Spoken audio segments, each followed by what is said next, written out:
Poslanci državnega zbora na izredni seji obravnavajo konstruktivno nezaupnico vladi. Daljša razprava se bo z glasovanjem o kandidatki za mandatarko Alenki Bratušek najverjetneje končala pozno zvečer.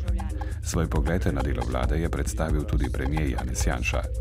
Poslanci pa so še pred razpravo o nezaupnici z 52 glasovi za in 34 proti izvolili vodjo poslanske skupine Socialnih demokratov Janka Webra za 10. predsednika državnega zbora.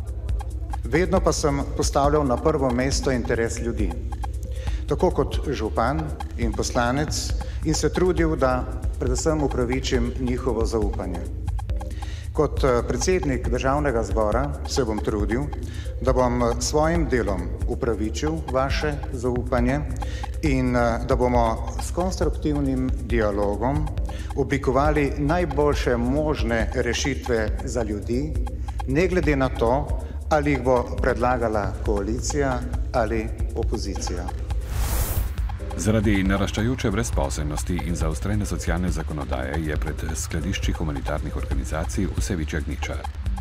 Na mariborski Rdeči križ prihaja ob sredah po živilske pakete od 500 do 700 prejemnikov. Poleg tega razdelijo tudi do 1000 kg oblek. Do paketa s hrano so vsake 3 mesece upravičeni posamezniki in družine z 2 članoma, vsaka 2 meseca pa 3 ali veččlanske družine. Univerzitetna knjižnica Maribor s 1. marcem odpira dnevno nočno čitalnico. Gre za večnamenski, več kot 200 m2 velik prostor, ki bo za člane čez teden dni odprt do 24, ob sobotah pa do 18. Namenjen bo študijski dejavnosti, do podatkovnih baz, knjižničnega gradiva in elektronskih virov pa bo mogoče dostopati prek brezplačne brezžične internetne povezave. Investicija je vredna slabih 90 000 evrov, večino denarja za opremo prostora pa je prispeval rektorat. Novost je odgovor na varčevalne ukrepe in ukinjanje podaljšanega delovnega časa, ki je bil v veljavi zadnjih 5 let. Sama knjižnica je zgrajena in energijsko tako potratna, da če želimo nuditi informacijske storitve, mora biti odprtih vseh 9800 m2.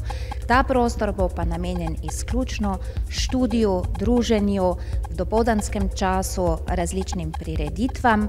Radi bi mu vdahnili življenje in da bi ga naši uporabniki sprejeli za svojega. Zvečer bodo nogometaši Olimpije in Maribora v Stožicah znova igrali prvo četrtfinalno pokalno tekmo. Ta bi morala biti že prejšnjo soboto, a so jo zaradi močnega sneženja prekinili v prvem polčasu. Povratno srečanje bo 10. marca. Mariborčani bodo v 12 dneh odigrali kar 4 tekme.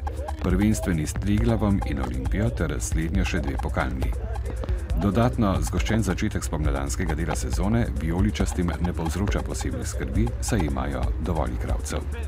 Ko rečem taktizirati, mislim predvsem na to, da bomo lahko nekoga odpočili in rotirali. Imamo moštvo, katero je relativno široko in vsi fanti so pripravljeni, delamo na temu, da bi dosegli vsi visok nivo forme in možnost rotacije je velika. To pomeni, da se bomo tudi glede nasprotnika prilagajali z kadrom in vse s ciljem, da bi enostavno v nizu zmagovali. Mi pač hočemo iz Ljubljane pred pozitivnim rezultatom dobro štartati v ta del prvenstva in seveda pokala, tako da mi bomo sigurno šli na zmago, tako kot smo napovedali že pri prvi tekmi. Jutri bo na Primorskem precej jasno, šibka burja bo ponehala. Drugod bo sprva oblačno, popoldne se bo ponekod v severovzhodni in severni Sloveniji delno zjasnilo. V petek bo pretežno jasno, na Primorskem pa zmerno do pretežno oblačno. Ponekod po nižinah bo zjutraj in dopoldne megla ali nizka oblačnost. V noči na soboto se bo prehodno pooblačilo, ponekod v notranjosti Slovenije bodo manjše padavine. V soboto zjutraj se bo zjasnilo in čez dan bo sončno. Na Primorskem bo zapihala zmerna burja. V dnevniku televizije Maribor ne zamudite. V oddaji razkrivamo, kakšne nepravilnosti so odkrili delovni inšpektorji v Žitu. V Mariboru je neznanec v centru mesta oropal zlatarno. Izguba ptujske bolnišnice je vsako leto manjša.